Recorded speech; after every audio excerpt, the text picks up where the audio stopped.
Most men find out their marriage is over with divorce papers. I found out in my own basement, and by the time I understood what was really happening, my name is already on things I'd never touched. My name is Lewis Jackson. I'm 51 years old. I own a modest 3-bedroom house in Columbus, Ohio. I coach youth soccer on Saturday mornings, and until 11 days ago, I genuinely believed I was one of the luckier men alive. We will get to that. But before we do us one quick favor. Subscribe. A lot of people watch without ever doing it, but it costs you nothing and it means everything to us. Hit the like button while you're at it and drop your thoughts in the comments after listening. You are going to love it here. Now, let me tell you about my wife. Her name is Claire Ann Jackson. Married 15 years, together for 18. She likes lavender candles, true crime podcasts, which in hindsight should have been a red flag the size of Montana. And she takes her coffee with exactly 1 sugar and a splash of oat milk. I know this woman. I know her. Or I thought I did. This all started on a Tuesday in February, which is already the worst month of the year. Claire was in Atlanta visiting her college roommate, Donna. She'd been gone 3 days. I was living my best bachelor life. Cereal for dinner, sports on every screen, wearing the same hoodie for 48 hours straight. Thriving, honestly. Then the furnace started making a sound. Not a normal sound. Not the usual groan and click that every furnace makes when it's cold enough outside to freeze your good judgment. This was a sound. Low, rhythmic. Like something metallic chewing on something it shouldn't. I called the first HVAC company that came up on Google. Guy named Dale showed up 40 minutes later. Dale Briggs from Briggs & Sons Heating and Cooling. Nice guy. Big mustache. Smelled faintly of coffee and motor oil. "Give me 20 minutes, Dale said, heading toward the basement. I gave him 20 minutes. Made myself a sandwich. Watched half a highlight reel. Living. Then my phone buzzed. A text from Dale, who was literally in my basement. "Mr. Jackson, there's a locked door behind your storage shelves. Who's inside?" I actually laughed out loud. I typed back, "Dale, buddy, we don't have a locked door back there." 3 dots. Then, "Sir, I can hear breathing inside and there are 4 padlocks on the outside." I stopped chewing my sandwich. 4 padlocks on the outside. I want you to understand something about that detail because I didn't fully process it at the moment. Locks on the outside of a door don't keep intruders out. They keep whatever's inside in. That's not a security measure. That's a cage. I was down those basement stairs in 10 seconds flat. Dale was standing in front of our old metal storage shelves. The ones Claire insisted we keep even though I'd suggested donating them 3 separate times. And they were pulled slightly away from the wall. Behind them was a door I had never seen in 15 years of living in that house. 15 years. It was a plain, hollow core door, painted the same gray as the basement wall. If the shelves were flush against it, which they always had been, you'd never know it existed. 4 heavy-duty padlocks, each on a separate hasp, and from behind it, faint but unmistakable, the slow, rhythmic sound of breathing. "Call the police," I told Dale. "Already dialing," he said. 3 officers arrived within 8 minutes. I stood in my own basement feeling like a stranger in someone else's nightmare while they cut the locks. I kept texting Claire, "Hey, call me. Something's going on." No response. She was probably at dinner with Donna. I told myself that. I needed to tell myself something. The door swung open. The room was empty. Not just empty. Swept. Clean concrete floor. A single bare bulb overhead. Not even switched on. A small Bluetooth speaker in the corner, still warm to the touch. And on the floor next to it, a cheap burner phone, screen cracked, balanced on a cardboard box. The breathing had been a recording, looping, remotely triggered. Officer Tate, young guy. Looked like he just graduated high school last Thursday. Picked up the burner phone with gloved hands and turned it over. "Someone activated this recently," he said. "Like within the last hour." "So, someone triggered it while Dale was down here," I said. Looks that way. I want you to stay with me here because this is the part where the floor started moving under my feet, even though I was standing completely still. Someone knew Dale was in my basement. Someone waited until he was near those shelves, then triggered a recording specifically designed to make a furnace repairman text his client an alarm, specifically designed to make that client call the police, specifically designed to put 3 officers in a secret room in my house. This wasn't a prank. This was choreography. They found the storage unit receipt 48 hours later. I don't know exactly when the shift happened, when I stopped being the homeowner and started being a person of interest. But it happened quietly, the way bad things usually do. One minute, Officer Tate is asking routine questions. The next, a detective named Roy Callahan is sitting across from me at my own kitchen table with a yellow legal pad asking if I'd ever been to a storage facility on Mercer Road. I had not, except according to the records, I had twice paid in cash, my name on the rental agreement, and when they opened Unit 114, they found women's clothing, a prepaid debit card linked to an account in my name, and a photograph. A woman I had never seen before, 30-something, dark hair, smiling at the camera like she had no idea what her photograph would one day be used for. "Mr. Jackson," Detective Callahan said, watching my face very carefully. "This woman was reported missing 11 days ago. Her name is Angela Pruitt. Do you know her?" "No," I said. "I've never seen her in my life." And that was true. Completely, absolutely true. But here's the thing that broke something open inside my chest. The thing I didn't tell Detective Callahan that night because I needed to be alone to process what it meant. When I got home, I went upstairs, straight to our bedroom, to the shelf above Claire's nightstand where she keeps her books. The one she's already read. The one she revisits. The one she keeps close.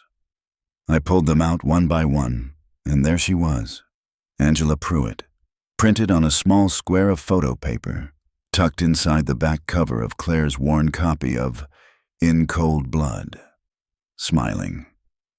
I sat on the edge of the bed we had shared for 15 years in the house that was somehow no longer mine, holding a photograph of a missing woman that my wife had hidden in plain sight.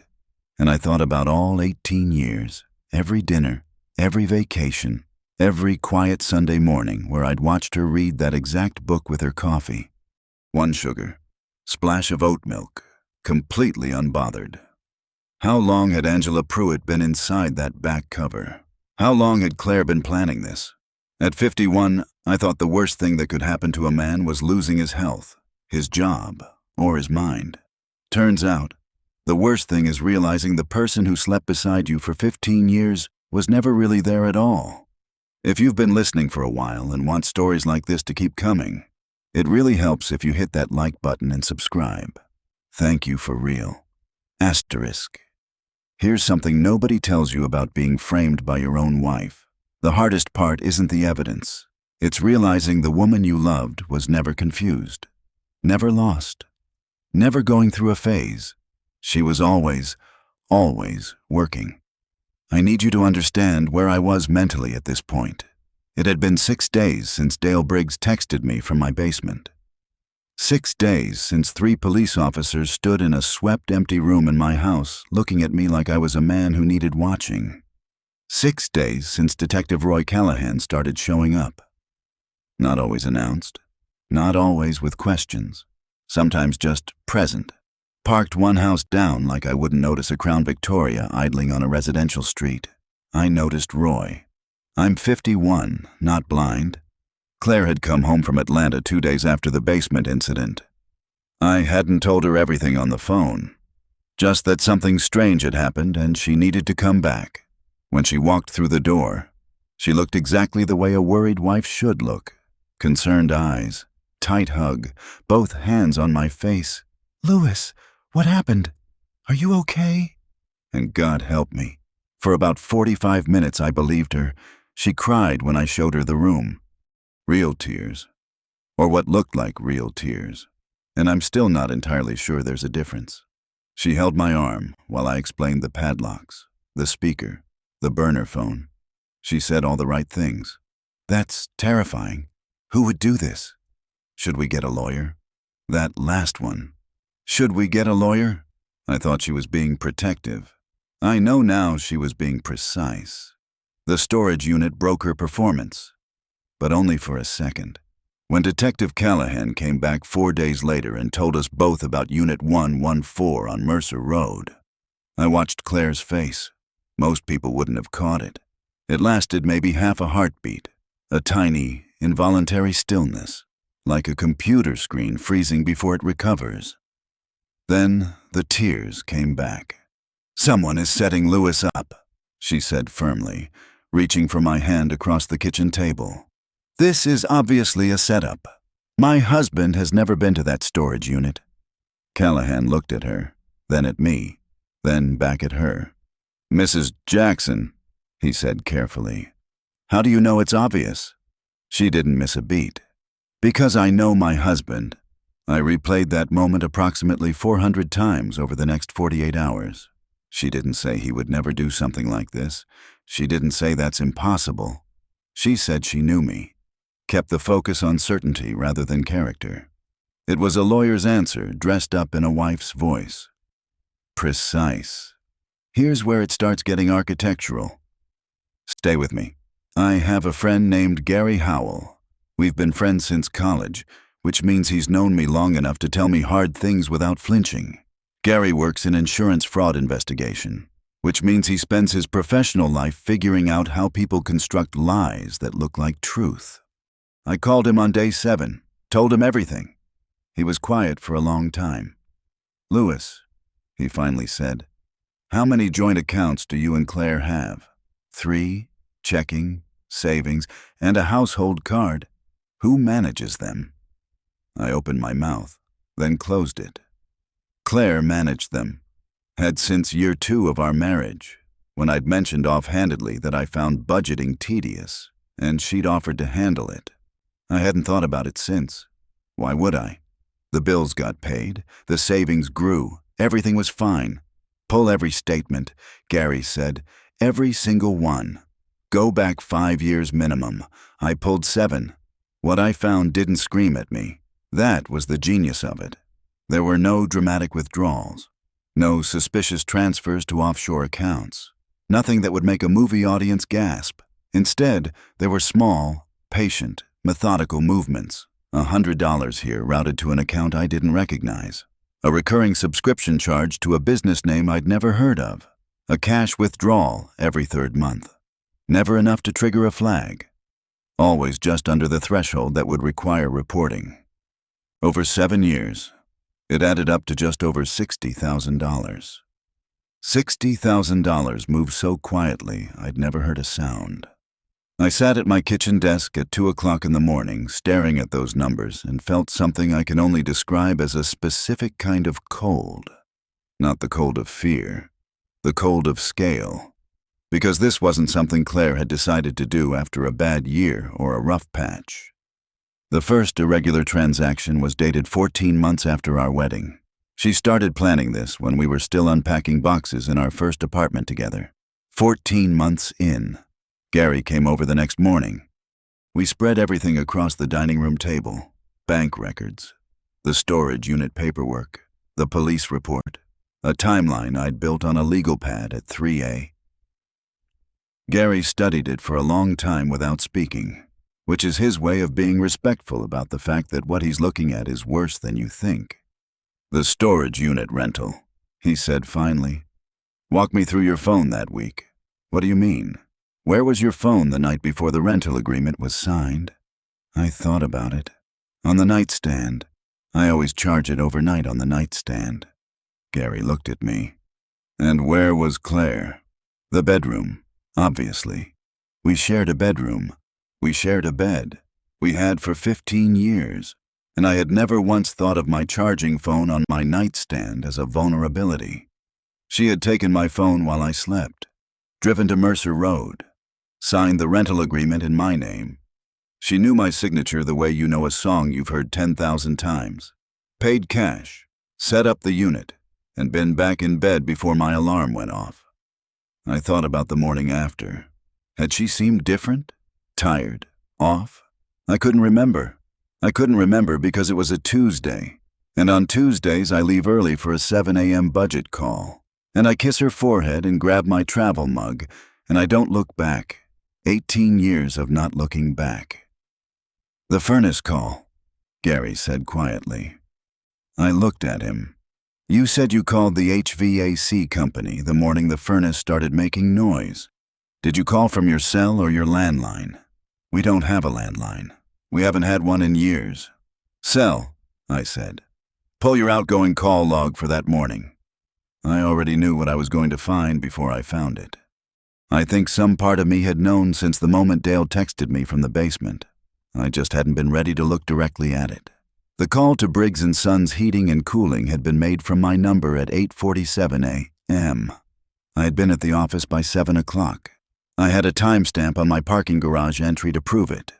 Claire had made the call, from my phone, which she'd taken again, or maybe kept, and used to schedule a repairman she knew would go to the basement.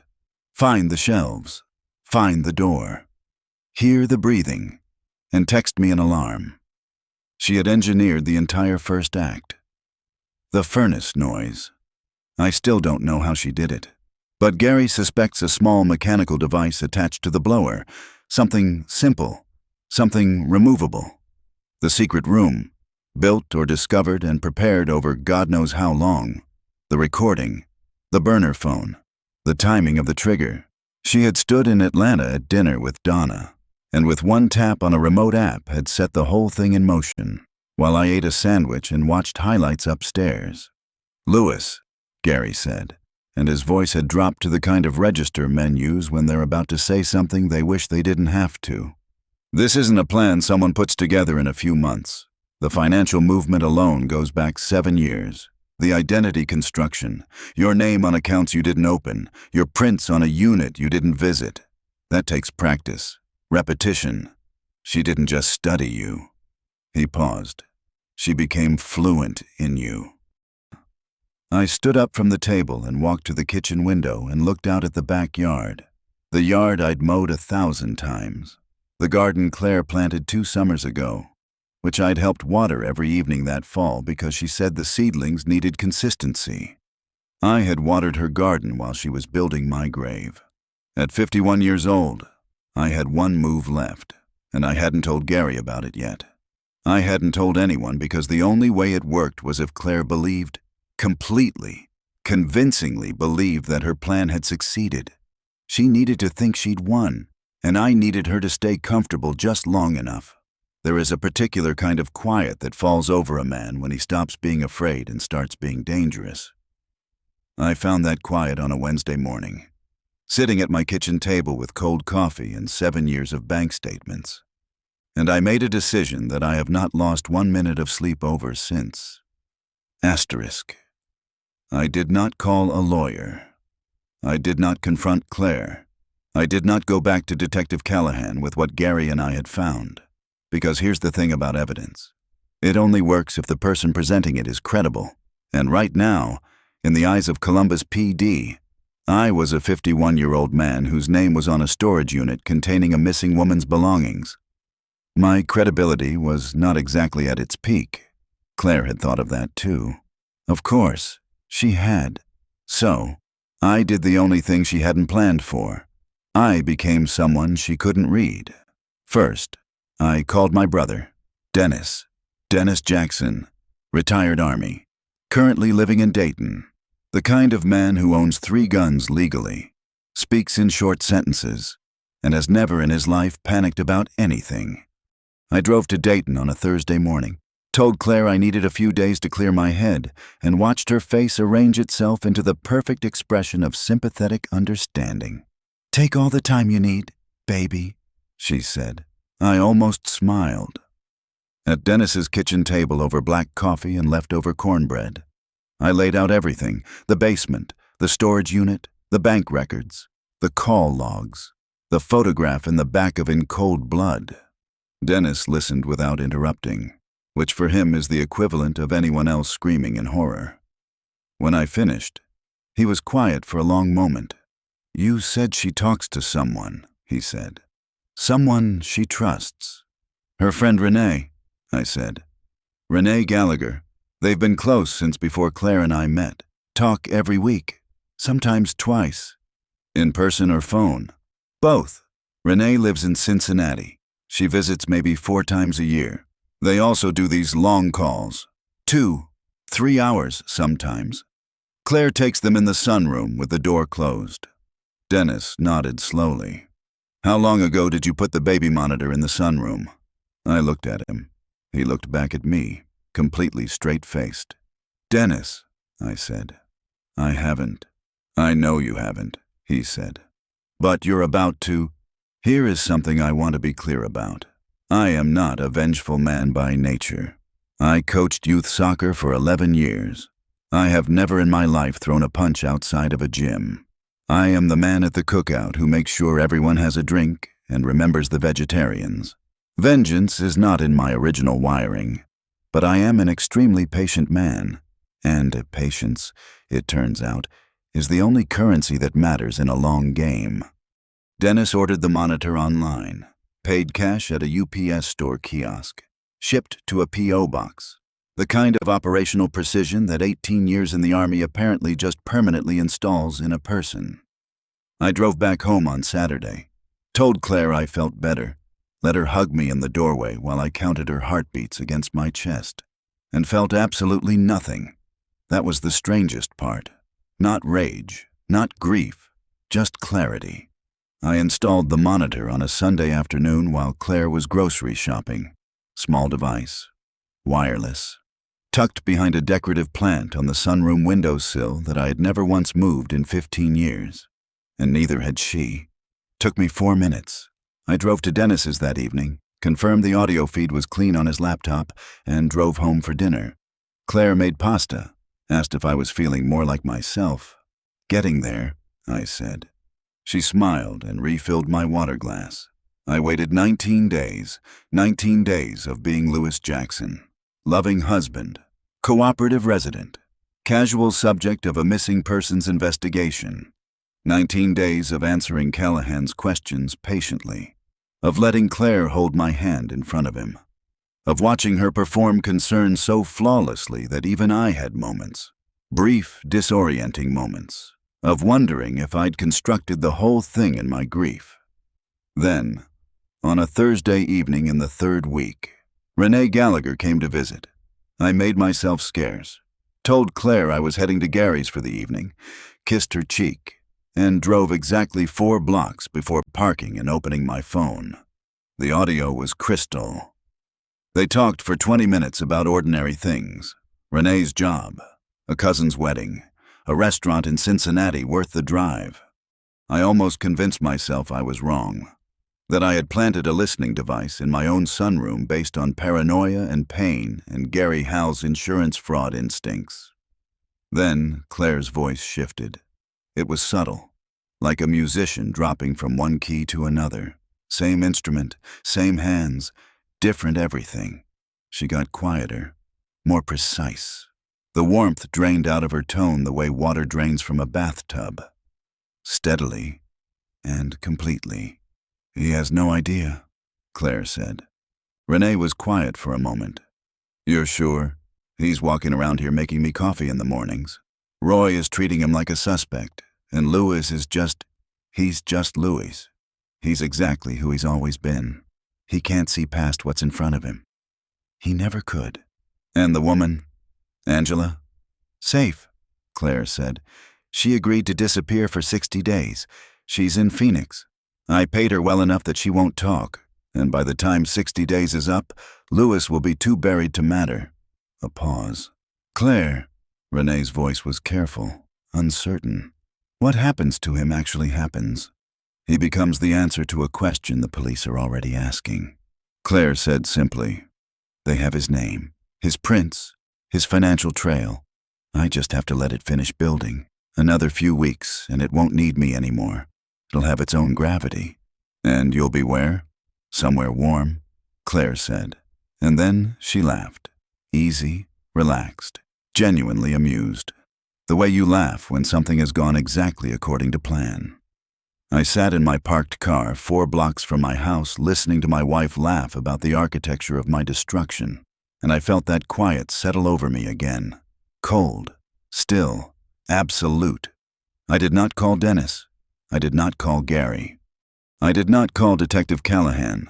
Not yet. I want to tell you about Angela Pruitt because she matters. 2 days after Renee's visit, I hired a private investigator named Carl Upton, retired Columbus PD, recommended by Gary. The kind of man whose entire personality is a filing cabinet. I gave Carl one instruction. Find Angela Pruitt. It took him 6 days. She was in Phoenix exactly as Claire had said, staying in a mid-range hotel on Camelback Road. Cash payments. Registered under a slightly different name. Carl got photographs. Got her on record. Got a notarized statement from a woman who, it turned out, had not entirely understood what she'd agreed to, and was significantly less comfortable with the situation now that a private investigator was sitting across from her in a hotel lobby explaining what the word accessory meant. Angela Pruitt was not a criminal. She was a woman who needed money and made a catastrophic choice. She gave us everything. How Claire had found her, what she'd been paid, how she'd been coached to stay gone for 60 days. She signed the statement with shaking hands and cried for about 10 minutes, and Carl sat with her until she stopped because Carl is unexpectedly decent for a man who looks like a filing cabinet. I now had the recorded conversation from the sunroom and a signed statement from the missing woman who wasn't missing. 2 things Claire didn't know existed. Here is what I did not do. I did not walk into the Columbus PD and hand over the evidence because evidence handed over by a suspect, however exonerating, becomes part of a legal process. A long, grinding public process during which Claire would lawyer up, go quiet, and spend the next 18 months dismantling everything I'd built from the other side. She was good at dismantling. I knew that now. So, I did something simpler. On a Friday evening, while Claire was in the sunroom with her book, in cold blood no less, the audacity of this woman. I sat at the kitchen table and sent 2 things from an email address she had never seen to a phone number she didn't recognize. An audio file and a photograph of Angela Pruitt alive and well in Phoenix holding that day's newspaper. No message, no name, no explanation. I closed the laptop, washed my coffee mug, and went to bed. She came downstairs 40 minutes later. I watched through barely open eyes as she stood in the bedroom doorway for a long moment, phone in hand, completely still. In 15 years. I had never seen Claire Ann Jackson stand completely still. She was always moving, always arranging, adjusting, managing. She stood in that doorway like a woman who had just heard a sound she couldn't locate. Good. The next morning, I drove to Detective Callahan's office and placed Carl Upton's full report on his desk, the statement, the photographs, the financial records, the call logs, all of it organized in a navy blue folder with a metal clasp because I am a thorough man. Callahan read for 11 minutes without looking up. "Mr. Jackson," he finally said. "Roy," I said. "I think we both know I didn't rent that storage unit." He looked at me for a long moment. Then he picked up his phone. Claire was arrested on a Tuesday. 14 charges including conspiracy, fraud, and obstruction. She was walked out of our house in handcuffs at 9 a.m. on a morning cold enough to see your breath. I watched from the doorway. She looked back at me once. Just once as they guided her toward the patrol car. And for the first time in 18 years. I couldn't read her face. Couldn't find the calculation behind the eyes.